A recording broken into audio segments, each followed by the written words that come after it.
Greetings, my dear wizards, witches, muggles, and squibs, and welcome to a very special episode of the Spellbook Chronicles, a longer, more detailed and in-depth adventure. Today, I shall whisk you away on a journey through time, all the way back to the Middle Ages, to explore the lives of not one, but four of the most extraordinary magical beings history has ever known. And of course, I'm referring to me, myself, I, and yours truly. Forgive my tongue, it tends to wander off on its own sometimes. But really, must I even say their names? Godric Gryffindor, Helga Hufflepuff, Rowena Ravenclaw, and Salazar Slytherin. Before we begin, however, we shall start with more recent years, with a figure whose destiny was intrinsically linked to that of the four founders.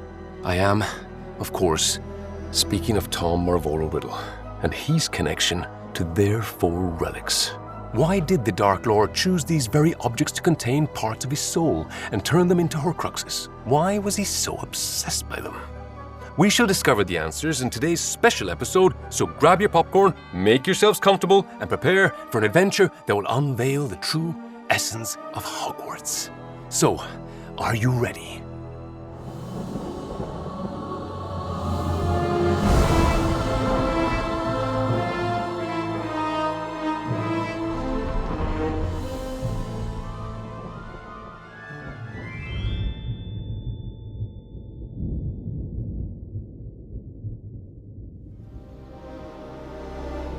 It was the autumn of 1944.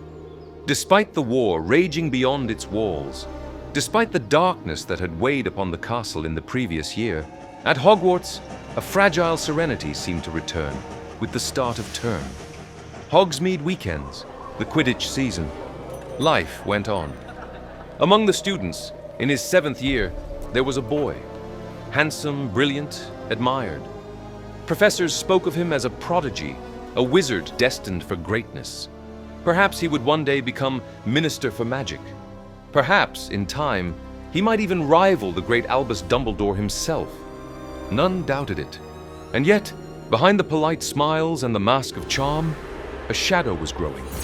A shadow that had taken root long ago, spreading deeper with every passing day. For Tom Marvolo Riddle, whose closest followers had already begun to whisper a new name in secret, a name of dread, Lord Voldemort, craved something far beyond fame, beyond recognition. He craved power, absolute, unyielding power, and above all, he craved immortality. By then, his soul had already been torn twice. The year before, the heir of Slytherin had finally opened the Chamber of Secrets, unleashing the terror within. Through the death of the Muggle-born student, Myrtle Warren, known as Moaning Myrtle, the Dark Lord had succeeded in lacerating his own soul, sealing a fragment within his diary. His first Horcrux, a dark art, perhaps the darkest of all, a path to immortality. The following summer, Tom would not stop. On the contrary, his plan was only beginning. Having uncovered the truth of his lineage, he traveled to Little Hangleton, where he murdered his Muggle father, Tom Riddle Sr. From his death, Riddle once again shattered his soul, creating a second Horcrux. The vessel he chose was an ancient heirloom, stolen from his uncle Morphin, the Gaunt family ring, a relic passed down through generations. Ironically, none of them had ever realized the true worth of the stone it bore, for it was the Resurrection Stone itself, one of the fabled Deathly Hallows, once belonging to Cadmus Peverell, ancestor of the Gaunts. 2 Horcruxes. But how far could a living soul be torn? And what if one dared go further, to reach the number that magical lore deemed the most powerful of all? Not 1, not 2, but 7.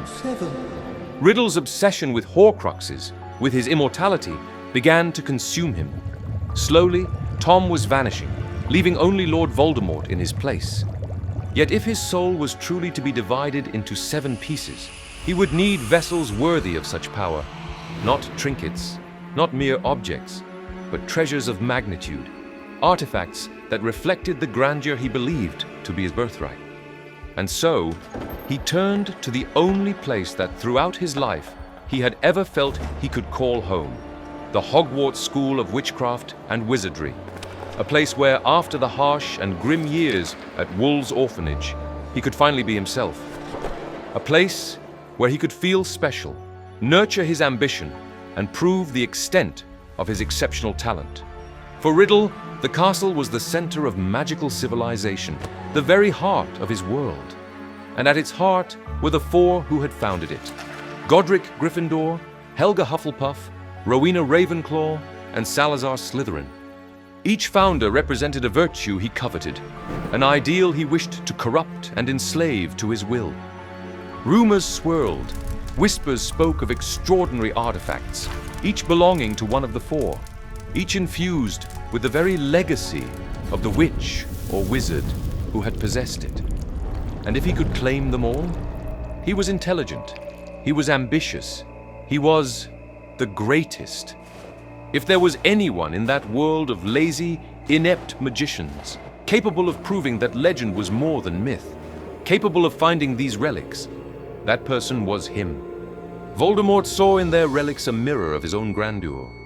The cup of Helga Hufflepuff, a symbol of loyalty, humility, and kindness. An object, legend claimed, capable of transcending the limits of magic and defying even Gamp's law. The sword of Godric Gryffindor, the legendary blade forged by King Ragnarok I, an artifact that only the bravest could wield.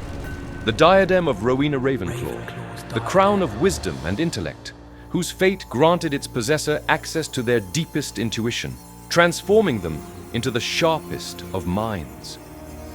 And finally, the locket of Salazar Slytherin, bound to his own bloodline. Once belonging to his mother, Merope Gaunt, it had long been lost. Of all the relics, this was the one the heir of Slytherin coveted most, for it was his by right. No matter how long it took, no matter how many lives he had to break, that object would be his. All of them, from the first to the last, would belong to him. This was his promise.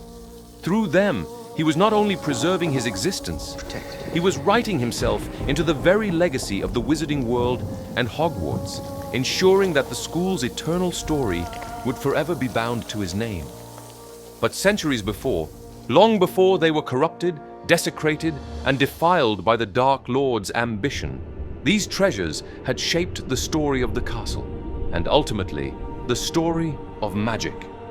By the hands of the witches and wizards who wielded them, four remarkable individuals, guided by a vision to do good for their own generation and all generations to come, established the Hogwarts School of Witchcraft and Wizardry, forging a legacy that endures through the ages. Together.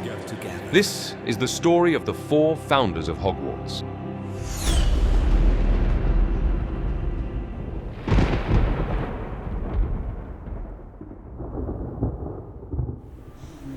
The year of his birth is lost to time, as are the exact details of the place. But legend says this story begins beneath the shadow of the moors, in a village where the wind howled like wolves and old ways never truly died. A place that centuries later would bear the name of the man at its heart, Godric Gryffindor. He was born motherless. Some say she died in childbirth. Others claim she was a foreign witch who vanished mysteriously. What's certain is that Godric was raised by his father alone, a stern nobleman of pure magical blood with iron principles and cold affections. Discipline ruled Godric's every breath. From age 4, he was taught that muggles, then often called mudbloods with scorn, were dangerous, best avoided. Yet his father bore no hatred. In memory of ancient blood-sealed alliances, he taught caution, not contempt. Crossing into Muggle lands was courting ruin. Perhaps it was this warning that drew Godric's gaze beyond the forest. Even as a boy, curious and bold, he watched Muggle peasants toil in fields under sun and storm. Dangerous. Were they truly so dangerous? Are they? When his father discovered these secret excursions, his fury was swift and fierce. Yet Godric, unyielding, called it courage, a stark contrast to the villagers who dared not even utter the name of a Muggle. What? But the man roared. Courage? You wouldn't dare come within 2 leagues of a mountain troll. That isn't courage. It's the foolishness of a child. A dangerous foolishness. One that could have endangered the entire village. Suspicion had crept into the eyes of Muggles, even those who once sought wizards' aid to heal their sickness. Now, the whispers of zealots, those who believed all magic should be burned and wiped from the world, spread like a plague. Their hatred had to be kept at bay. For Godric, it became a matter of pride. Determined to earn his father's approval, or perhaps to silence the restless voice within, he left the village one grey morning, heading toward the high tors of Dartmoor. Rumors swirled, of course. Whispers of something monstrous lurking among those granite hills. A mountain troll, older than the trees, hungering for flesh. The boy never returned that day. Not as he had left, at least. When he awoke, it was not to the cold stone of his ancestral hall, but to the warm glow of firelight and the scent of broth. A thatched hut, rough walls, a hand pressed gently to his brow. There you are. And then, a voice. Who are you? She was no older than he was. Tangled hair, dirt-smudged cheeks, eyes far too wise for her years. Ellen, daughter of Muggle healers. She had found him broken and bleeding and dragged him home. Her parents were away. She attended to him alone. Godric sensed it. She knew what he was. Yet she showed no fear, no wand, no spells, no magic. And yet, she saved him. In that quiet world, Godric saw no weakness, only strength unspoken. Muggles lived without magic, without protection, and still they endured. They bled, they wept, they buried their dead. Just like any witch or wizard, they were not so different after all. The years passed. At home, his father began to respect him more, training him in the hardest offensive spells and the best defenses against dark curses. Meanwhile, Ellen taught him the quiet wisdom of the Muggle world. Godric spoke of the weight of his name, the burden of the Gryffindor legacy. Ellen shared stories of famine, war, and her grandfather, a noble knight long gone.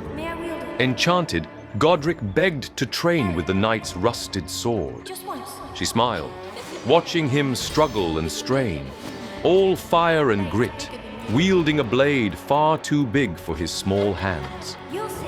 As seasons changed, their secret bond grew deep, like roots beneath frost. Two children from opposite worlds met under twilight skies, showing each other lands they'd never known. Ellen often thought Muggles might never truly accept magic, but she quietly believed that one day wizards would understand, would see the goodness and wonder in We're Muggles. not all monsters. Not all were wicked, and those who were often hid deep fear inside. You're right. Godric felt he had never heard truer words. She stood before him, wearing a worn, pointed hat, to feel as much a witch as he was a wizard. He looked at her with eyes full of admiration Foolish Gryffindor. and love. I love you. Then came the smoke. News spread fast. Ellen's Muggle village had been raided during the night, left in blood and ruin. The Muggles cried out, Dark magic! but Godric knew the truth. The troll. The troll of Dartmoor had returned, It has to be. older, crueler, hungrier than ever. After all these years, it was still alive, creeping down from the mountains into the Muggle lands, fierce, famished, hunting. Villages burned, lives were lost. Even Ellen's home was in its path. Godric, stronger and wiser now, could no longer stand by. He left the forest again, not as a boy seeking approval, but as a man sworn to protect. I'll finish this. Sword in hand, wand at his side, he hunted the beast beneath moonlight and ancient trees. The fight was brutal. Flesh torn, magic roaring like thunder, blood soaking the earth. Yet he prevailed. Broken and gasping, he stumbled back to the Muggle village, to Ellen, to his love. Exhausted and wounded, he lost consciousness. When he woke, he knew it was too late.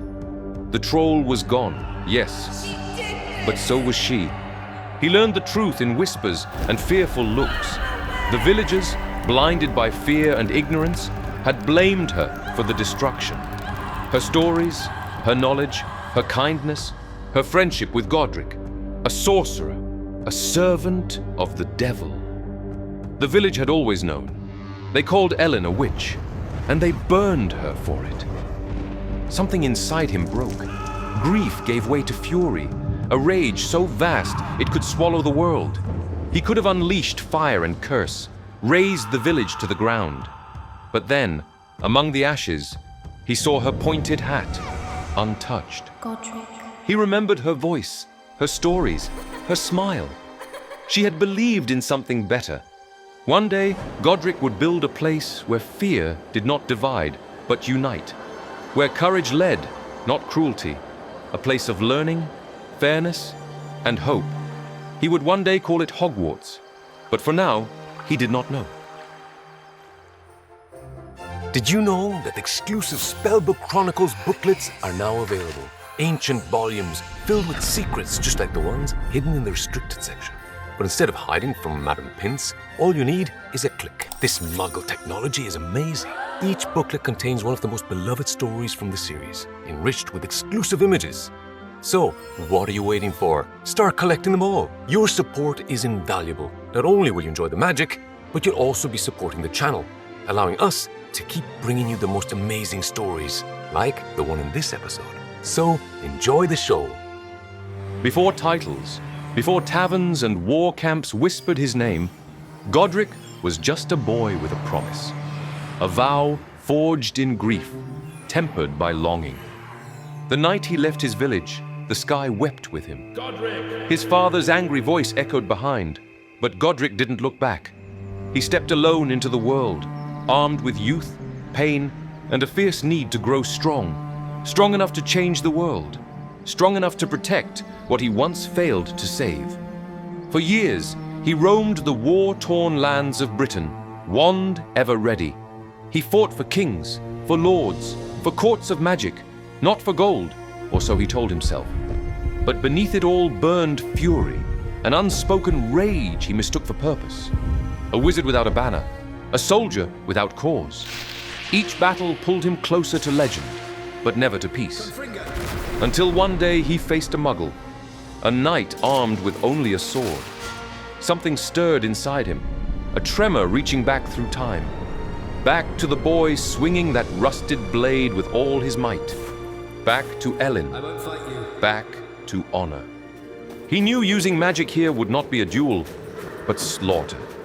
Dishonorable, just as his father once taught. Win, Where had he lost his way? but with honor. Lost sight of his vow and Ellen's dream. He needed to remember who he was, and to do that, he would need a sword. So he journeyed to a realm few dared enter, the underground realm of Ragnuk I, High King of the Goblins, master of enchanted steel. Over the years, Godric had fought alongside goblin warriors, protected them from dark magic, hunted beasts in their name, carried scars in silence, never breaking faith. He asked for nothing in return. No gold, no land, no title. Just one thing. A sword, He said, standing before the forge-lit throne. forged by your hand. One that answers only to courage. Ragnuk didn't laugh, didn't question. He simply nodded, not from fondness, but from something older than any pact. Respect. Among goblins, honor may tarnish, but never rusts. What rose from the fire was no ordinary blade. Forged of goblin silver, tempered in dragon's blood, enchanted beneath moonfire, it breathed. It sang when drawn, rang true through lies, and could not be touched by cowards. But beauty has a price. In goblin lore, every blade forged by their kind belongs to them, no matter gift or sale. Though Ragnuk honored the pact, his court seethed with wounded pride. Even the most honorable goblins can falter at the glint of metal. Old grudges and greed resurfaced. Beneath a starless sky, they came for him. A host of goblin warriors, clad in iron and fury, descended on the hills. What followed became legend. Lightning burst from Godric's wand. Flames danced from his blade. When the sun rose, it revealed scorched earth, broken helms, and one lone figure, still unbowed. Leave. The goblins didn't retreat from fear, but from truth. The blade has spoken. The sword had chosen its bearer. To deny that was to challenge magic itself. During those years, the young Godric Gryffindor met two witches, Rowena Ravenclaw and Helga Hufflepuff, and later, the powerful wizard Salazar Slytherin. Sorcerer. They all shared one desire above all, to change the wizarding world. This way. Undoubtedly, they were the most exceptional witches and wizards of their time. Rowena was wise and sharp-minded, Helga kind-hearted and generous, while Salazar was fiercely ambitious, willing to do whatever it took to shape a new generation of capable and conscious magic users.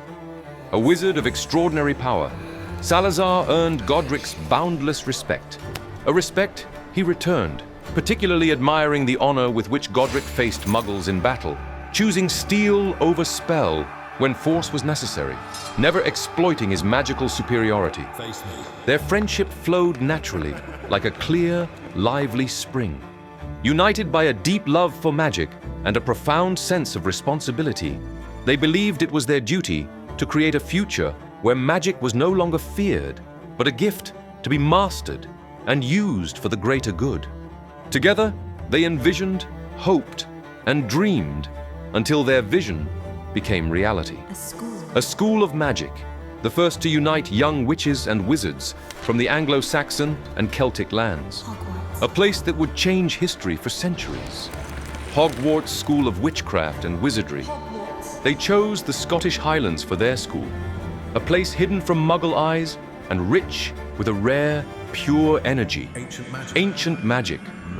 None could tame such power alone, but together, through powerful charms and spells, they laid foundations as solid as the castle itself, impenetrable and shielded from Muggle threat. Any non-magical wanderer in those mountains would see only a bleak, forbidding ruin, warning them to stay away. It was the year 993 AD, and the Epic of Hogwarts was beginning.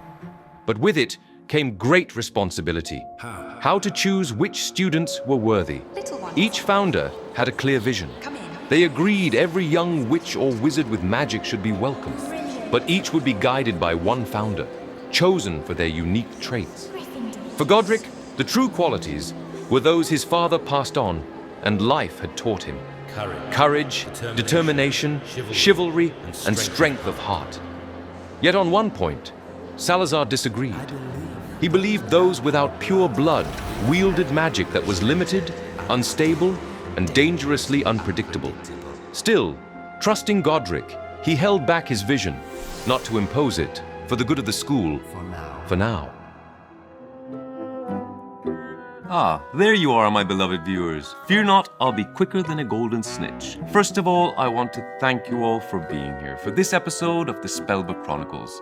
And if you think Quentin Pendragon is charming enough to deserve your generous support, you might consider leaving a like. And I highly recommend subscribing to the channel too, clicking the bell icon to make sure you don't miss a single episode. And why not, joining the channel to get priority access to every new video for just a couple of galleons. So, what are you waiting for? In its early years, Hogwarts thrived, its fame growing across Europe. But even Godric knew ideals could fade, that one day hands would fall still and voices sink into silence. Who? Asked Rowena, her gaze distant. Who will choose when we are gone? Godric had no answer, but in his hand, he still held something precious, something worn and brown and lovingly made. Ellen's hat. He had kept it through war and winter, through triumph and despair, not as a relic, It's Ellen's. but as a promise. Is it? And so the four founders gathered. In solemn unity, they each poured into that humble cap a fragment of themselves. Thoughts, desires, secrets, slivers of soul. The hat twisted, shifted, awoke. From thread and memory it became a mind. The Sorting Hat. No longer merely an object, but a legacy. One that would speak when they no longer could. One that would peer into the depths of young hearts and guide their magic along its truest path. And when a child stands, alone and uncertain, upon the threshold of choice, the hat remembers. And if that child is brave, not unafraid, but bold despite the fear, then from the depths of flame and shadow, the sword of Godric Gryffindor itself, its goblin-wrought silver blade, still thrumming with ancient enchantments, may stir, for it remembers too. And in that sacred moment, should courage burn brightly enough, the sword shall answer the call. It will emerge, gleaming and resolute, to aid one whose heart beats with the same fire as its first master. But time is no friend to harmony when shadows settle in the heart. Godric saw it, subtle at first, then clear. The quiet disdain in Salazar's eyes as a muggle-born girl mastered charms with ease. The tightened jaw when a half-blood boy bested purebloods in dueling. Brilliant. The cold silence whenever Helga spoke of compassion or Rowena praised brilliance wherever it bloomed. Where Salazar once debated, now he warned. Where he once challenged, now he judged. Godric faced these signs head-on, as always, with fire. Then came the day they let Salazar speak. Godric said nothing at first. He listened. He owed him that.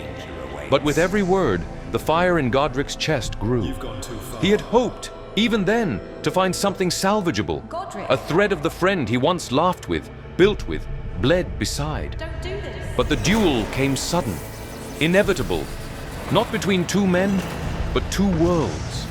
Stone shattered. Time slowed. The ceiling cracked with thunder not heard since the founding. Magic drained like breath from a dying flame. Both stood still, scorched and spent, blood on their lips, eyes hollowed by betrayal and grief. No victor, only silence. Salazar rose and finally left. But before crossing the threshold, he looked back, just once. And in that gaze was no pure hatred. Not entirely. It was a look carved from rage, sorrow, and worst of all, a bitter unspoken question. How could you choose them over me? And Godric, perhaps more than at any other moment in his life, knew he had to stay still. That was his place, between Salazar and the school. Because in the end, that had always been the point. Hogwarts was more than towers and stone, more than a school. Hogwarts stood for an ideal, his ideal, the one he'd fought for all his life, the one that, even now, when he closed his eyes, Godric. let him see Ellen smiling at You him. were always meant Godric had lost a brother, yes, but he had kept his promise. He had stayed true to himself, and Hogwarts, with his dream, would endure through the centuries to come.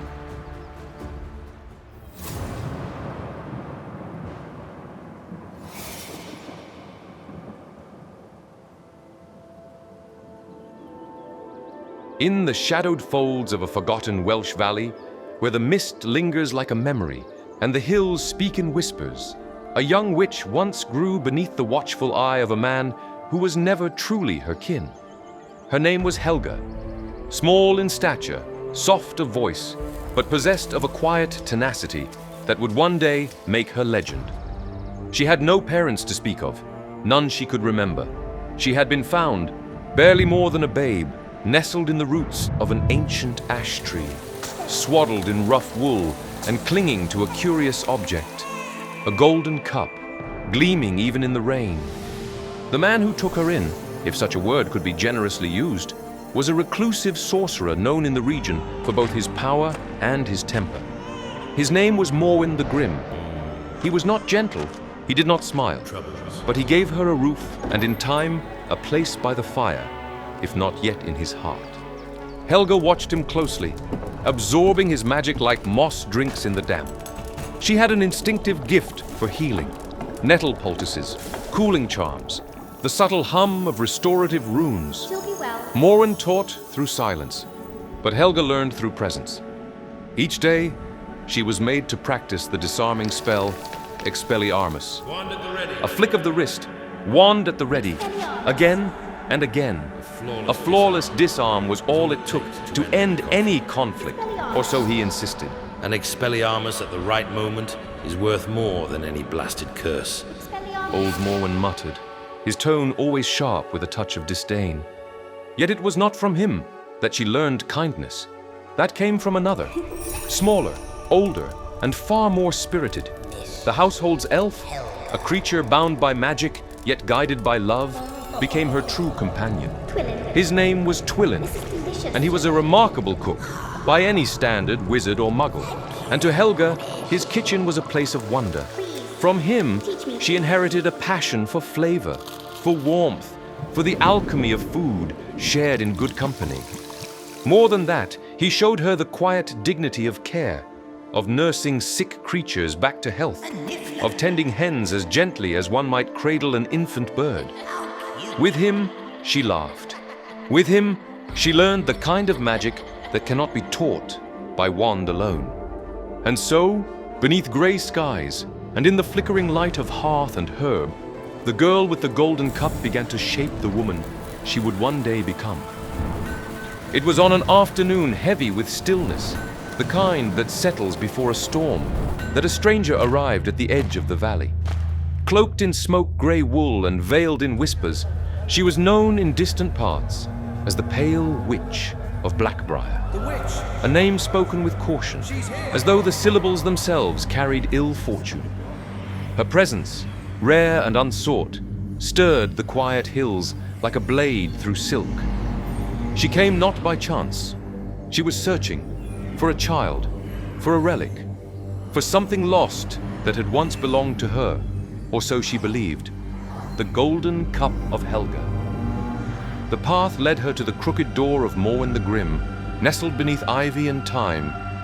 There, in the flickering light of the hearth, she found a girl, small, warm-eyed, with flour on her fingers and kindness in her voice. Good morning. There was a pie cooling on the sill, pumpkin and cinnamon. But kindness, as the stranger soon made clear, was not a language she cared to understand. Speak, child. Her words turned sharp. She asked of the cup. Where is the cup? Her eyes burned with obsession. Her wand rose with the cold promise of pain. Hand it over. She had underestimated the girl. Helga had trained, in secret, in silence, in stubborn hope. A single spell, over and over, until the wand felt like an extension of her will. And when the moment came, when the air cracked with threat, she met it with unshaking resolve. The wand flew from the stranger's grasp.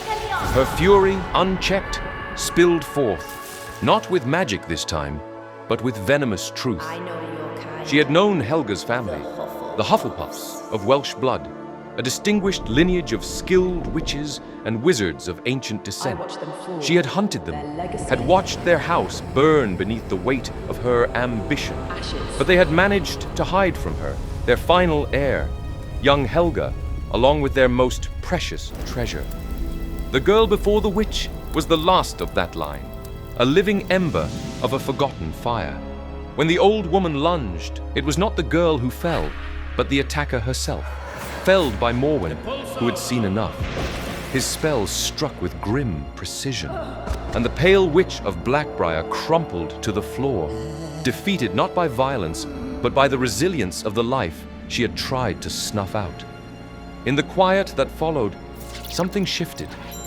Morwen, for all his sternness, understood what must come next. The girl he had found beneath the ash tree was no longer a child of the valley alone.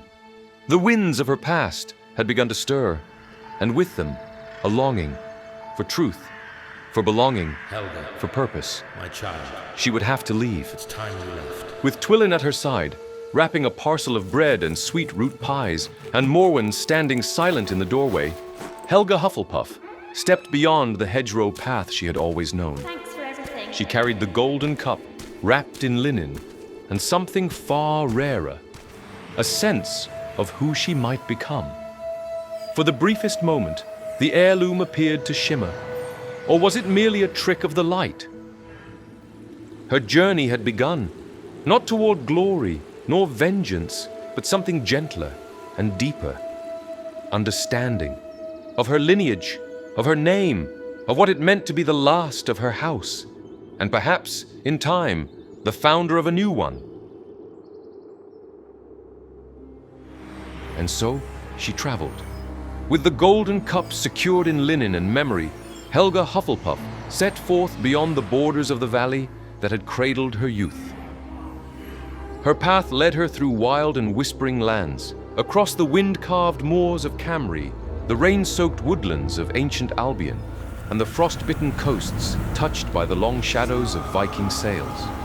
She followed whispers, fragments, symbols etched into stone and song, traces of a lost house, her house, the house of Hufflepuff. In time, she found it, what remained of it. At last. Half buried in earth and moss, far to the north, the crumbled ruins of a once great dwelling stood silent beneath the stars. Vines crept over its broken arches. Nature had reclaimed what man had left behind. Greetings. But the magic lingered still, old, patient, and sad. You know this place, don't you? There among the stones, she met an old witch. No name, only presence. A quiet soul who had outlived her stories, but not forgotten them. She spoke of the past in riddles and rhymes, her voice as brittle as frost. If the legends were true, and in those lands, truth often wore the cloak of legend, then the cup Helga carried was no mere heirloom. It was a vessel of ancient power, older than the house that once protected it. The cup, if wielded by one who was worthy, could touch the very edges of what magic itself declared impossible. I never imagined this. Many centuries later, these would be named the 5 principal exceptions to Gamp's law of elemental transfiguration. The immutable borders of magic: food, money, information, love, and life itself. I wonder, Could the cup truly defy such limits? am I worthy? Helga did not know, nor did she know whether she, in heart and in deed, would be counted worthy of such a gift. So much power. She walked on. In my hands. It was during the white hush of a bitter snowstorm, somewhere in the highlands, sheltered, waiting for it to pass, that she encountered another traveler, a young woman, pale, weary, and frozen to the bone after enduring the harshest of tempests. Wanderer! Helga did not hesitate This way. and welcomed her into her humble refuge, warming her with conversation, with her smile, Be my guest. and with a stew of rabbit, onions, and cinnamon, one of the finest recipes the elf Twillin had ever taught her. Let's eat. The woman stirred beneath the fur blanket and opened her eyes, sharp and dark as ravens. My name. She said little, is Helga. but the way she looked at Helga spoke volumes. Her name was Rowena, a young witch from the ancient lands of Caledonia, a seer, long on the road, long in search of something, just like Helga. Thank you. And so, in the warmth of the hearth and the sharp scent of cinnamon, the first thread of a strong and lasting bond, one of those friendships still fondly remembered in the wizarding world, was quietly woven. The two witches, both ambitious, both driven by the desire to better themselves for the good of the wizarding world, and both still hopeful, despite the growing bitterness toward muggles in those dark times, chose to journey together, to protect one another, to learn from each other, and to pursue their goals side by side, as friends and as sisters. The prodigious pair, whose fame had already begun to echo across the Isle, could not yet know that their travels were nearing their end, for something far greater than either of them could imagine.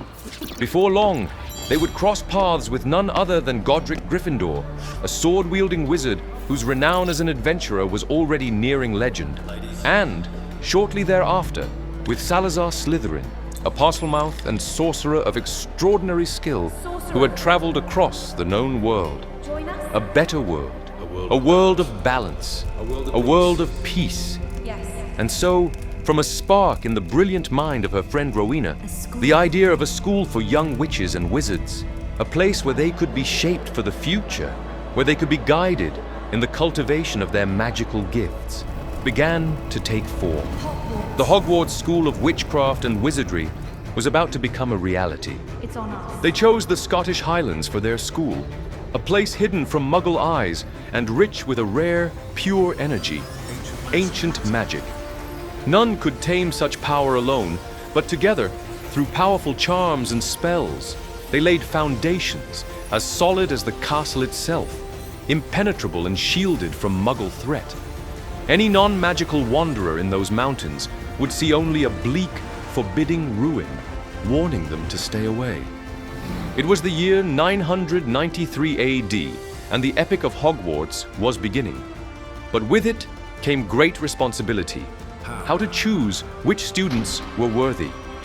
Each founder had a clear vision. Welcome, little They ones. agreed every young witch or wizard with magic should be welcomed, but each would be guided by one founder, chosen for their unique traits.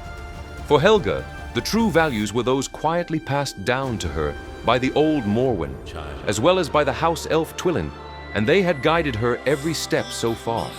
Helga had never fully known the principles of her fallen house, but from that moment on, the name Hufflepuff would embody those very values.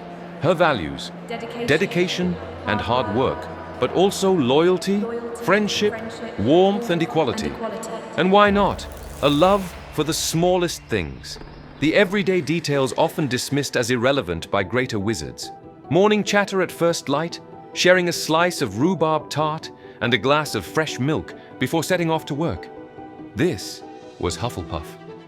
Despite Salazar's stern belief that magic was a gift and honor reserved only for purebloods, Helga fought fiercely from the start, supported by Rowena and Godric, to welcome into the school anyone capable of wielding magic. Pureblood, half-blood, or muggle-born. What did it matter? They were just words, barriers the world used to divide. Hogwarts was built to unite. For that reason, Helga also chose to welcome any house elf who needed a place where they could feel valued, a place to call home. After all, who better than them in the kitchens? House elves loved to cook. How is it? For them, creating something good for others, bringing a smile to their faces, was a daily commitment. And so, from the very early days of the school, Helga and the house elves enlivened the castle's kitchens, crafting dishes so delicious that they are still served to students today. Roast pork ribs with honey and mustard, wild chicken pie with pumpkin, red onions and chestnuts, potato bread with wildflowers, and much more. In its early years, Hogwarts flourished, its renown spreading across Europe. But even Helga knew that unity was fragile, that one day bonds might fray, and the warmth of shared purpose be swallowed by silence. As time passed, old conflicts, long buried for the sake of the school, began to resurface. Is that all you aim to be, Helena? Day by day, Rowena argued more fiercely with her daughter Helena, their bond fraying with every exchange. Meanwhile, Godric and Salazar were locked in ever fiercer disputes. Salazar's bitterness growing towards anyone with the faintest muggle connection, while Godric increasingly yearned to draw his wand and settle matters with dueling fire. Something was shifting beneath the surface. The dream of love and brotherhood suddenly seemed fragile, delicate, as though it might shatter with the slightest provocation. Helga, reflecting on her own past, understood simply that this, too, must be accepted. It was a natural part of life itself. And so, for the first time since she was a child, the Hufflepuff cup began to glow once more, ready to bestow its magical essence upon its worthy bearer. Very curious. What followed is shrouded in mystery. There are no concrete proofs, only whispers. For many, it remains a legend. Yet, according to the studies of numerous magical historians, there exists a chamber deep within the heart of Hogwarts, a secret room, the Room of Requirement as it came to be known, also called the Come and Go Room, hidden away on the 7th floor in the left corridor of the castle, opposite a tapestry depicting Barnabas the Barmy's ill-fated attempt to teach trolls ballet. The entrance appeared only when someone was in great need. This room possessed a singular power. It could provide or transform itself into whatever a witch or wizard required at that precise moment. To enter, one had only to walk past it 3 times whilst concentrating on their need, and the door would reveal itself. True to its name, the Room of Requirement was a sanctuary of possibility, morphing to meet the needs of those who sought it. Many believe this chamber to be Helga's true legacy to the school and its students. A place forged from the very magic and power of her cup. A place that transcended the limits of magic itself, one that only the rightful bearer of the Hufflepuff Cup could bring forth, a refuge for all who simply needed help, a haven that would stand unwavering, no matter how fierce the storms outside. In the end, it was not just the magic of the cup or the strength of its bearer that mattered, but the quiet conviction that even in a world divided, kindness and sanctuary remain the truest forms of power.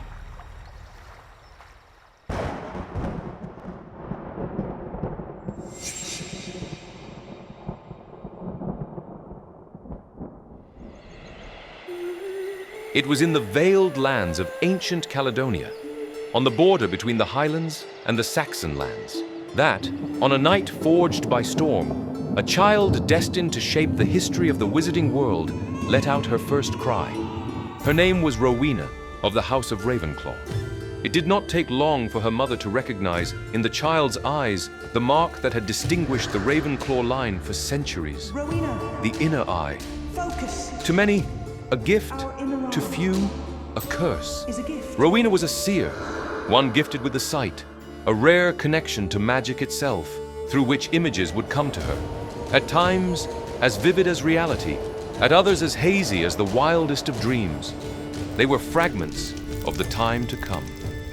Young Rowena, tormented by ceaseless visions, most of them cryptic and devoid of any clear logic, even though she was surrounded by witches and wizards of her kind, could not help but feel different from the rest.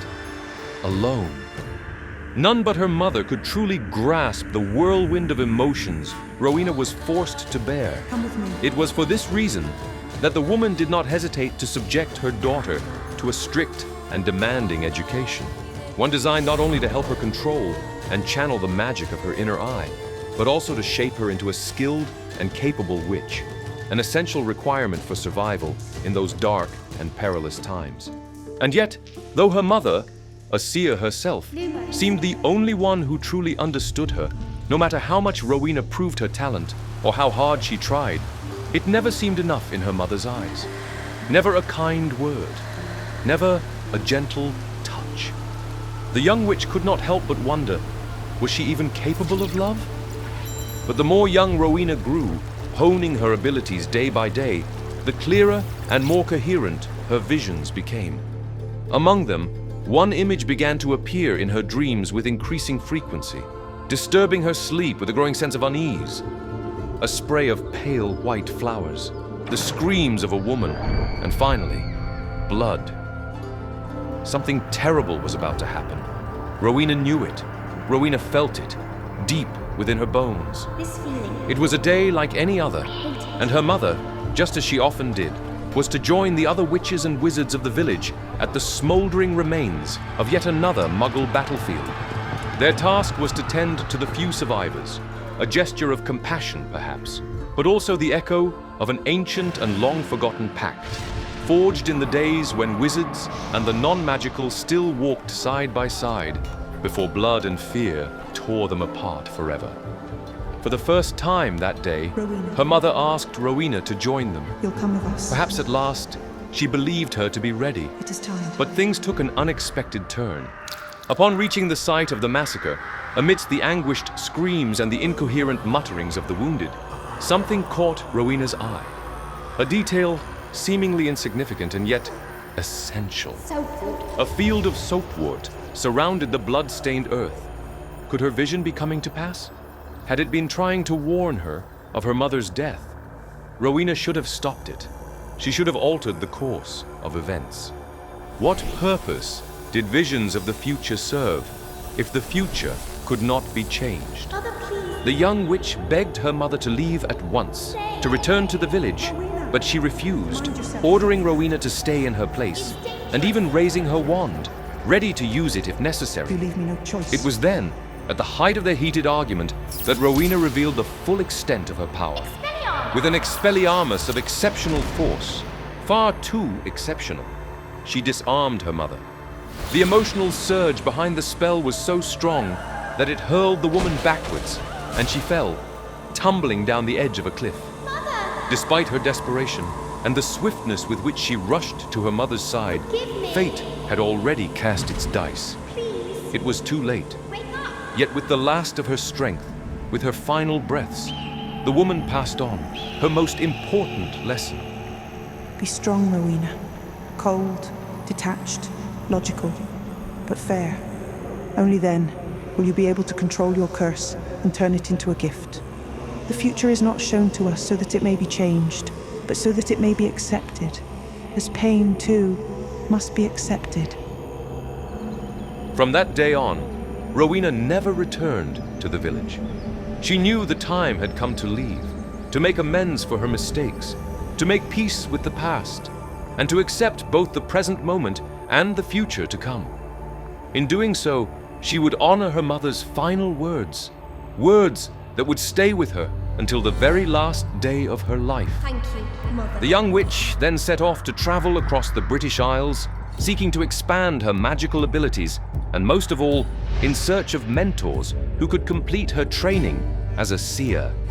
It was during these years of pilgrimage that Rowena met the one who would become her dearest and most trusted friend. My lady, A quick tongue, a genuine smile, you must be hungry. eyes brimming with the desire to do good. Helga, Helga of House Hufflepuff's magical abilities, service. bolstered by her boundless warmth, ready. touched Rowena's heart Let's not waste in a way time. that hadn't happened for as long as she could remember. Brilliant. Helga's kindness was like sunlight after a long winter. Rowena. It didn't take long for the two to become inseparable, There you are. bound by a perfect balance. You smelly thing. Helga, already a skilled healer even in those early days, could see beyond Rowena's sharp, cynical intellect. She made her laugh, softening the chill that lived within her. To Helga, magic was, above all else, a means of healing, not of control. The two witches, both ambitious, both driven by the desire to better themselves for the good of the wizarding world, and both still hopeful in the face of the widespread bitterness toward Muggles during those dark times, decided to journey together, to protect one another, to learn from each other, and to achieve their goals, together, as friends and sisters. It was said to be during these very years that Rowena came into possession of a long-forgotten heirloom, a diadem of unparalleled beauty, its sapphire gleaming with an otherworldly brilliance. The enchantress chose to make it her emblem, imbuing it with her values, and through the purity of the sapphire, enchanting it, so that it might enhance the wisdom and intellect of whoever wore it. Just as Helga held dear the enchanted cup passed down through her family, Rowena now had an artifact of her own, the object that would one day be known to all as the Ravenclaw's diadem. The two prodigious witches, whose fame had quickly spread across the Isle, did not yet know that their travels would soon end for something far greater. South of York, they crossed paths with a wizard whose skill with a sword matched his command of magic, Godric Gryffindor. Alone, he was fending off a group of dark magic-wielding bandits, tormenting local villagers, his bravery bordering on madness. Rowena, however, saw another path. With sharp wit, her gift of foresight, and a voice like steel, she ended the clash without casting a single spell. I have seen it. Two of you will fall before sunset. One shall be strangled in his sleep by his own brother. Another, marked by my gaze, will speak no more. To those who spill innocent blood today, death shall not be denied, but something far worse, oblivion. No one will ever speak your name again. So turn back now, surrender, or vanish into oblivion. A true prophecy, or a well-crafted bluff. Neither Helga nor Godric ever knew whether Rowena had truly foreseen the future that day. But what mattered Rowena, was that it had worked. that was incredible. That very night, around the fire, Indeed. the three spoke of their visions for the wizarding world. I wish Each of them wished to protect it, we could do more. to strengthen it, though in vastly different ways. Godric, though initially wary of the witch, found himself drawn to her clarity of thought. Rowena, though critical of his impulsiveness, was struck by his unwavering moral strength. It was Helga who mediated between the two, as she so often would in the years to come. Want some food? And so, the now united trio set off for Lundenburg, one of the largest centers of the Anglo-Saxon realm, where they hoped to find other witches and wizards just as eager as they were to make a difference. It was in this context that Godric struck up a friendship with a prodigious parcel-mouth wizard, likely of Irish origin, who had only just returned from years of travel and perilous adventures, eager to offer his gifts to the magical community. His name was Salazar Slytherin, and he would be the first to truly champion the seed of an idea that had begun to take root in Rowena's brilliant mind, a school of magic, a beacon to guide the young witches and wizards of the British Isles so that they might be properly taught, and, in turn, become forces for good within the wizarding world. Beyond the mist of the Scottish Highlands, a warty boar stared at her with glistening eyes. Rowena couldn't look away. It was an invitation to follow, through trees, over mountains, to the jagged rocks of a cliff, before a vast lake of crystal clear water. Rowena awoke with a start in the dead of night. The vision had been vivid, clearer than any she'd had in a long time. That was the place. It was there that the school was meant to rise. There that it would rise Hogwarts, School of Witchcraft and Wizardry. And so, Helga Hufflepuff, Godric Gryffindor, and Salazar Slytherin followed the inner eye of their seer companion. And the moment they arrived at the chosen place, its significance became clear to all. A primordial land, steeped in the purest and most powerful of forces, ancient magic. Such a wellspring of energy was the perfect foundation upon which to build their school. Together, the four of them joined their powers and began to shape brick by brick what would come to be remembered as one of the greatest schools of magic the world has ever known. Rowena infused into the very walls of the castle her vision of a living, shifting stronghold, one that would grow and change with time, forever adapting, forever challenging the minds within. A place of riddles and revelations, crafted to awaken brilliance in those who sought it. She dreamed of a home for the keenest minds, nestled high in the tallest towers, where the air was clear and the stars close enough to touch. It was the year 993 AD, and the epic of Hogwarts was finally beginning. But with it came significant responsibilities. Among them, how would they select which students were worthy of attending Hogwarts? Each of the four founders had a very clear and distinct idea on the matter. For this reason, they agreed that every young witch or wizard with magical ability should be welcomed to the school. However, each student would be placed under the primary guidance and tutelage of one of the four founders, who would select them based on their unique qualities and inclinations. For Rowena, it goes without saying, the selection of her students would be guided by the words that would later be remembered as her personal motto. Wit beyond measure is man's greatest treasure. At the school, the years passed swiftly. Despite occasional disagreements among the founders, the students grew in skill and wisdom. Everything was unfolding just as the four had long hoped. A little more than a decade after Hogwarts was founded, a new student arrived under Rowena's tutelage, a girl upon whose future many hopes were placed. Helena Ravenclaw, her daughter. Helena. No one truly knows what happened, nor how. No one knows who the girl's father was, the lost love of Rowena. Across the centuries, many theories have surfaced, fragmented and speculative. Yet among them, one name returns time and again. Vortigern, a Muggle warlord of Britannia, whose story is woven into Muggle legend. According to the ancient text Historia Brittonum, Vortigern once loved a pagan woman, so the Muggles believed, by the name of Rowena. Whatever her origins, life at Hogwarts was never easy for Helena. Her mother was demanding, unyielding, severe. From her, excellence was not a hope, it was an expectation. Magical prowess and intellect beyond measure were simply assumed. No one saw her for who she truly was. She was Rowena Ravenclaw's daughter, heir to one of the four founders, child of the most brilliant witch of her age, perhaps of all ages. How could Helena ever be herself, ever grow into her own gifts when she lived beneath such an overwhelming shadow? No one seemed to want to be near her. No one.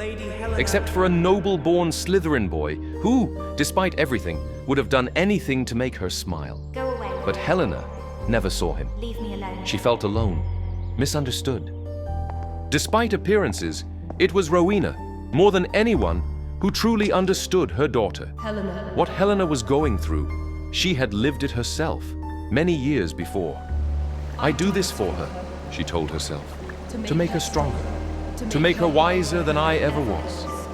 But Rowena's ways, however well-intended, only pushed Helena further and further away, until their bond grew cold, delicate, and distant as a thread stretched too thin. Until, just a few years after the girl completed her studies at Hogwarts, that thread finally snapped, for good. Upon waking, Rowena could not believe it. Her composure faltered, her usual poise lost its grace. Someone had stolen her precious diadem. Sadly, asking who the culprit was seemed as foolish as it was unnecessary. The real question was, why? Why, Helena? In despair, Rowena found herself unable to see a way forward, perhaps for the first time since she had been a frightened young girl, cowering beneath her mother's stern gaze. Rowena. And then, a vision, On your feet. long buried, Yes. nearly forgotten after more than 30 years, Mother. resurfaced, weaving its way through dreams and nightmares alike. A sea of white blooms, a woman's scream, and blood. Why now? Why did the guilt over her mother's death come knocking once more? Rowena. For reasons beyond understanding, My friend. her body and her magic began to wither, weakening with each passing day. Who caused this? And so, she fell ill. The witch, who chose to keep the theft of the diadem a secret, both to preserve the delicate balance within the school and, more importantly, to protect her daughter, knew she no longer had the strength to embark on a journey of such magnitude. So, she made a decision to entrust the task to a young man Helena's age, a former student of Salazar's, who during his years at Hogwarts had seemed utterly enamored with her. He came from noble blood, and as far as Rowena knew, had recently inherited the title of Baron. For Helena, anything. He told her, vowing to bring her daughter back, wherever she might be. I stole the diadem. I sought to make myself cleverer, more important than my mother. I ran away with it. My mother, they say, never admitted that the diadem was gone, but pretended that she had it still.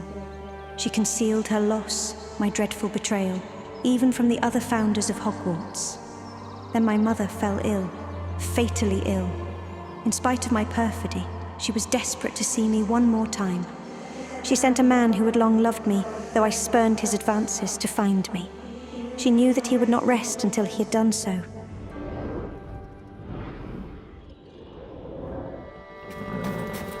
From what we know, the Baron traveled far and wide, chasing every last trace of the girl who seemed to have vanished without a single clue. Eventually, a handful of signs led him to the mountains of Arbanon, the ancient principality known today as Albania. Deep within the heart of a forest, Helena had taken refuge, consumed by grief and regret. I was angry. She had acted out of anger, jealousy, and the crushing weight of never having lived up to her mother's expectations. After soft words of comfort, the Baron stepped forward, declaring his love for the young Ravenclaw and begging her to return home with him. Come with me. But for Helena, it was far too late. I cannot. She could never go back, It's too late. least of all with him, for she knew who he truly was beneath that veil of honeyed nobility. A cruel, sadistic, and violent wizard. Rowena awoke in the dead of night, her forehead damp with sweat. A windswept field of white soapwort, like snow upon the earth. The screams of a woman, and the blood. At last, she understood, but it was too late. The woman in her vision had never been her mother. It had always been Helena. The man, after stabbing the girl to death, took his own life, unable to bear the weight of what he had done. And from that day on, he would forever be known as the Bloody Baron. Only then did Rowena Ravenclaw, holding in her hands a letter filled with tender words and admiration for the daughter who would never read them, finally understand. Her mistake, just like her mother before her, had been to value the magic of the mind over that of the heart. Forgive me. And perhaps it was that very realization that caused the heart of the great witch to quietly fade, one day, into silence. And so, this story comes to an end. But the legacy of Rowena Ravenclaw, her deeds, as well as her mistakes and regrets, lives on to this very day, more vividly than ever. Just like the tale of her treasured diadem, lost and buried beneath the weight of blood and tragedy in a shadowed forest of Albania. Until, nearly 1,000 years later, someone would find it once more. But that, as we know, is another story.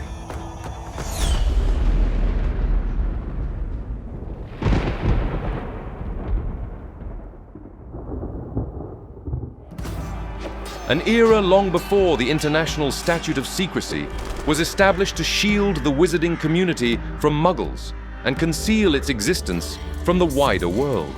A time fueled by fear, superstition, prejudice, and violence. These were the so-called Dark Ages of the medieval period.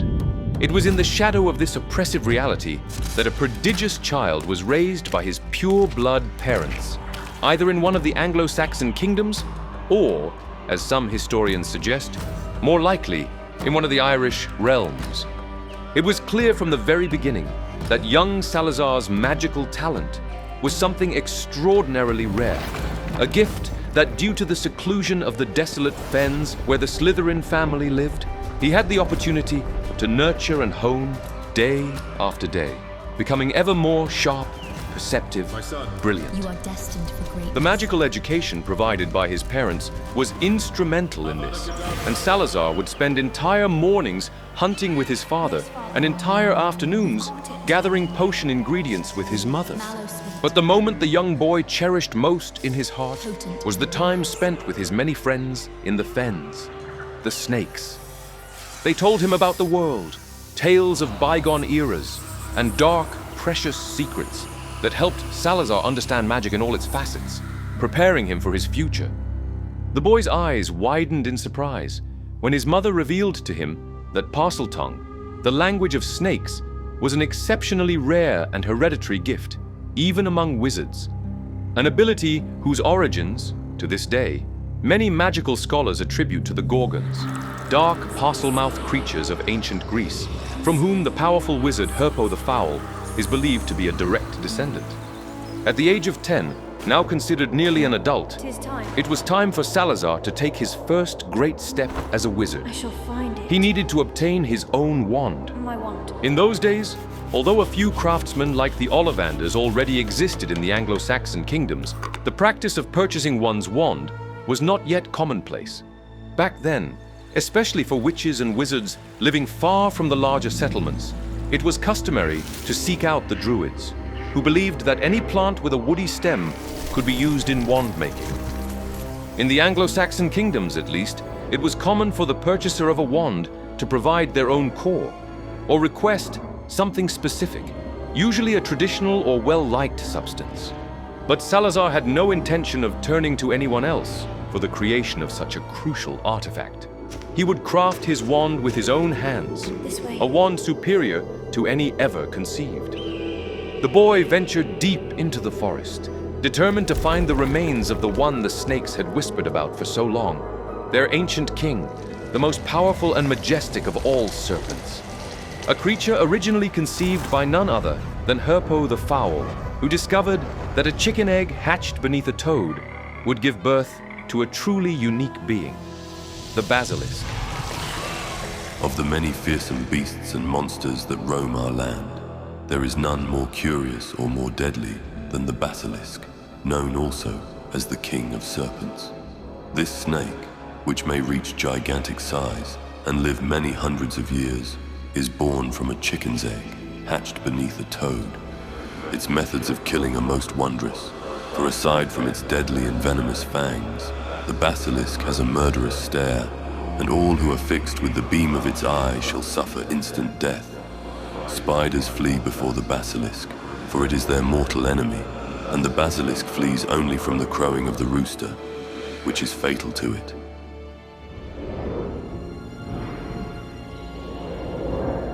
And so it was that young Salazar, standing before the imposing bones of the fallen creature, found himself breathless.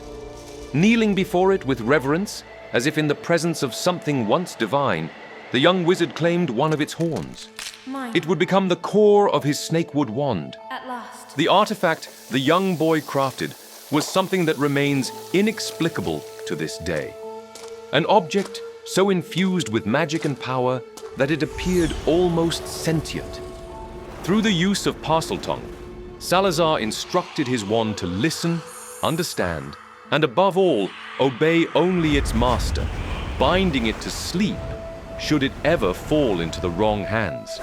Even now, it is considered the most powerful wand ever created, second only to the Elder Wand, which, however, would not be forged until centuries later. As the years passed and his thirst for knowledge became ever harder to quench, the young wizard resolved to leave his homeland to explore the world, and above all, to discover all that magic had to offer. Though his parents strongly opposed his decision, they reminded him of his duty to bring honor to his ancestors and uphold the purity of his blood, wherever fate might lead him. And at last, they offered him a warning. At dawn, suspicion had crept into the eyes of Muggles, you burn. even among those who had once sought the help of wizards to heal from illness. Now, the ideas of a handful of zealots who believed that anything magical should be burned and eradicated had spread through the world like a plague.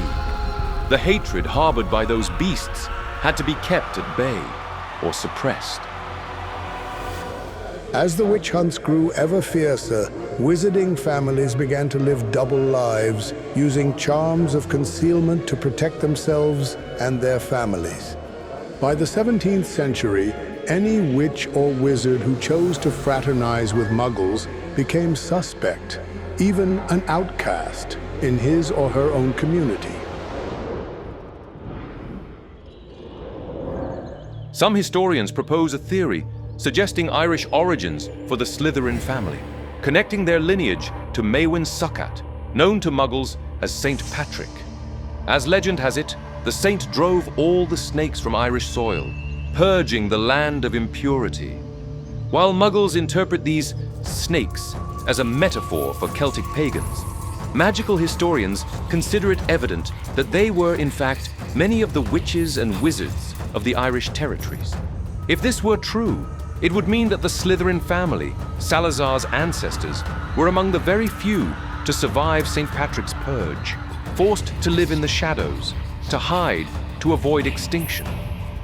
Over centuries, they developed the traits we now commonly associate with Slytherin House: cunning, ambition, pride, and distrust of Muggles.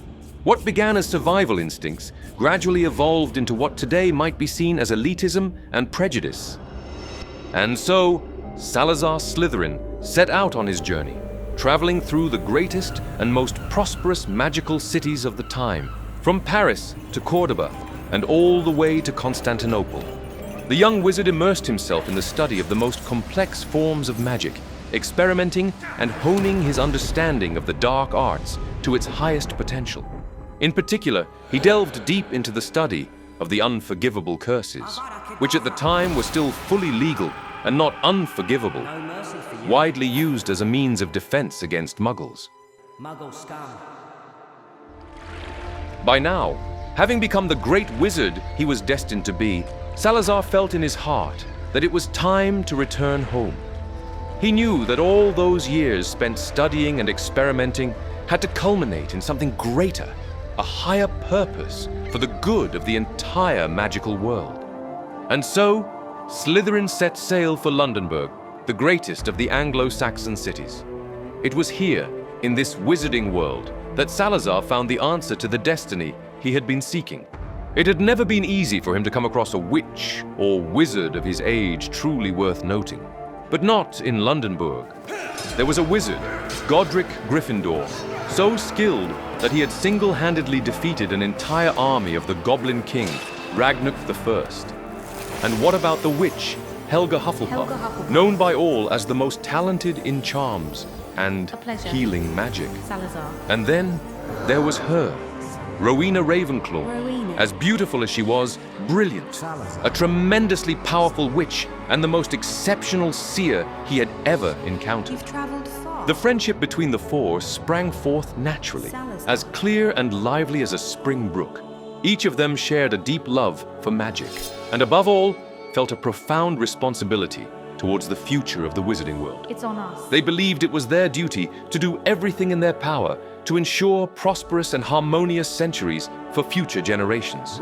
A world where magic would no longer be something to fear, but rather a gift to be honed and wielded to its fullest potential for the greater good. And so, together, they envisioned, hoped, and dreamed until their aspirations took shape as something truly magnificent. A school of magic, the very first to unite young witches and wizards from the Anglo-Saxon and Celtic lands. A place that, as we well know, would change the course of history for centuries to come. The Hogwarts School of Witchcraft and Wizardry. It was in the Scottish Highlands that the four chose to build their school, a place far from Muggle eyes, but above all, a site brimming with an extraordinarily pure and rare form of energy, one difficult to harness, ancient magic. None of them, alone, could have hoped to tame such a force, but together, through an unparalleled array of charms and spells, they would lay foundations as solid as the castle itself would be impregnable, wholly shielded from Muggle malevolence. Anyone without magical nature who happened to wander into those mountains would find nothing but a bleak and menacing ruin, instilling in them an urgent sense of danger. It was the year 993 AD, and the epic of Hogwarts was finally beginning. But with it came significant responsibilities. Among them, how would they select which students were worthy of attending Hogwarts? Each of the four founders had a very clear and distinct idea on the matter. For this reason, they agreed that every young witch or wizard with magical ability should be welcomed to the school. However, each student would be placed under the primary guidance and tutelage of one of the four founders, who would select them based on their unique qualities and inclinations. For Salazar, the core principles and values that defined a talented witch or wizard could only be those instilled by his own family: cunning, ambition, and blood purity. On this particular point, more than any other, his vision differed from that of his friends. Certainly, the bloodshed that Muggles continued to bring upon the magical world was something on which he could not compromise. On the other hand, every half-blood or Muggle-born, if gifted with magic, needed education and guidance to control their powers, just as much as any pure blood. To Salazar, however, this presented a potential threat. He believed that those whose blood was not pure carried a magic that was limited, unstable, and, for this very reason, exceedingly dangerous. What if these mudbloods used their knowledge of magic to help their kind hunt down and annihilate the wizarding world from within? Despite his resentment and fears, the wizard decided it was best to set aside his convictions, for the good of the school and for the good of all, for now. In its early years, the school flourished and thrived, gaining popularity across the European continent year by year. Under Slytherin's guidance, students became great scholars of magic, sharp of mind, and exceptionally skilled with their wands. To Salazar, a thorough understanding of the dark arts in all their branches was not just encouraged, but deemed essential. He pushed his students to transcend every dogmatic boundary of traditional magic, believing that true mastery lay beyond the safe and the conventional. Proficiency in the three most powerful curses, the Imperius, the Cruciatus, and the Killing Curse, was, in his eyes, a fundamental requirement for any great witch or wizard, and therefore for every Slytherin student. Among them, according to many historians, the brightest and most talented of Salazar's protégés was a young wizard named Merlin. Under Slytherin's watchful eye, Merlin's gifts blossomed, his talent surpassing even the wildest of expectations. Salazar saw in him a potential beyond imagination. Merlin would go on to become one of the greatest wizards of all time, a legendary figure whose innovations in magic, perhaps even as a forerunner in the creation of a time-turner, would echo through history. The years passed at Hogwarts, and as magic continued to shine ever brighter across the British Isles, Salazar Slytherin's heart grew darker. With every smile Rowena bestowed upon her half-blood students, his stomach tightened. With every cheer from Godric for Muggle achievements, his fist clenched harder. And with every proposal from Helga to welcome Muggle-borns into Slytherin, his insides twisted painfully. Where once he believed he could tolerate the situation, lately, the ever-growing spirit of acceptance and brotherhood at Hogwarts had swelled into something he now saw as dangerously toxic. Something had to be done, once and for all. And so, Salazar made one final attempt to assert his opinion, warning his friends of the danger they were all heading towards. But their minds remained unchanged. His words, in fact, sparked the fury of Godric, perhaps the one he considered the closest among the three, and between them erupted a heated argument, one that narrowly escaped becoming a deadly duel. I fear we shall never come to an accord. I cannot persuade even one of them to listen to reason. I had dared hope that Godric's thoughts aligned with my own, that he understood why the caliber of students needed to be exceptional. But he has fallen prey to the ridiculous notion that Muggleborns are somehow as capable as purebloods. After what had transpired, the castle walls, once so filled with his pride and ambition to do good, now overflowed only with hatred and pain. He knew it was time to leave the past behind, along with his grand dream. So be it. Salazar Slytherin would leave the Hogwarts School of Witchcraft and Wizardry. Despite Slytherin's absence, the three remaining founders rolled up their sleeves to ensure that the balance of the school and its students remained intact. Is everything well? Though there was a deep sense of discontent among the Slytherin students, who continued to be selected by the Sorting Hat, a powerful magical object imbued with the personalities and values of all four founders to sort future generations of students, Hogwarts continued to prosper. Beyond their smiles and steadfast ideology, however, beneath the stone floor on which they stood, the will of their old friend thrived, more alive than ever. A wizard like Salazar would never have allowed his legacy to wither away without taking action to prevent it. He had left the school, yes, but not without planting within it the seed of his own beliefs. 2 chambers, as dangerous as they were dark, had been designed and built by him in secret before his departure.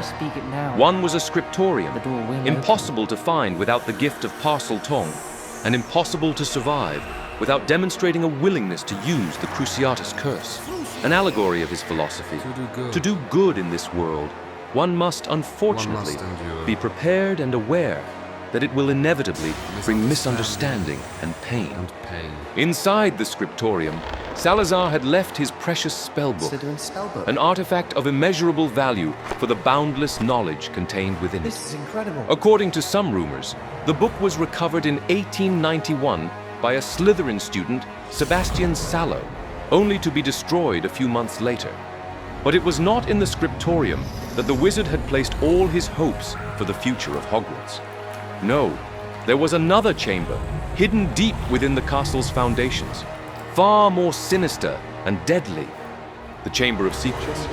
Within this chamber, whose entrance could only be accessed through Parseltongue, lay a weapon for his heir, a young and powerful basilisk, created and raised by Salazar himself, was destined to serve the one who would someday come to the school to bring justice and restore order to the wizarding world. This heir would purge every mudblood, every unworthy soul of the gift of magic and the education offered by Hogwarts. He, and only he, would be the true heir of Salazar Slytherin. But that is another story. And so, the legacy of the wizard continued to thrive within the school, carried on by future generations of students in his house, as well as by his bloodline. His descendants, known to history as the House of Gaunt, would leave an indelible mark on the centuries to come, ultimately playing a pivotal role in some of the greatest wars the wizarding world had ever faced.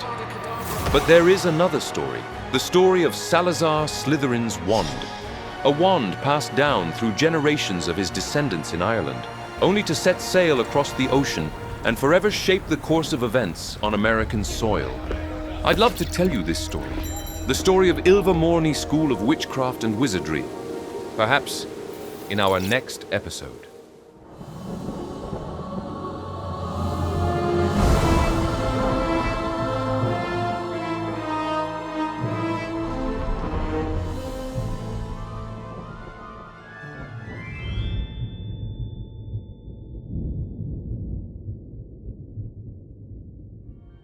And so, my dear wizards, witches, muggles, and squibs, we arrive at the lesson this special episode has revealed. Though the founders of Hogwarts clashed and quarreled, it was precisely from their differences that a school was born, one that shaped generations of magical minds. Because, as always, it is in the struggle, in the tension between opposing forces, that true strength is forged. And that, my friends, is a truth your beloved Quentin Pendragon urges you to treasure. Until the next jumbo cauldron of popcorn, right here for another sparkling, crackling, tantalizing episode of the Spellbook Chronicles.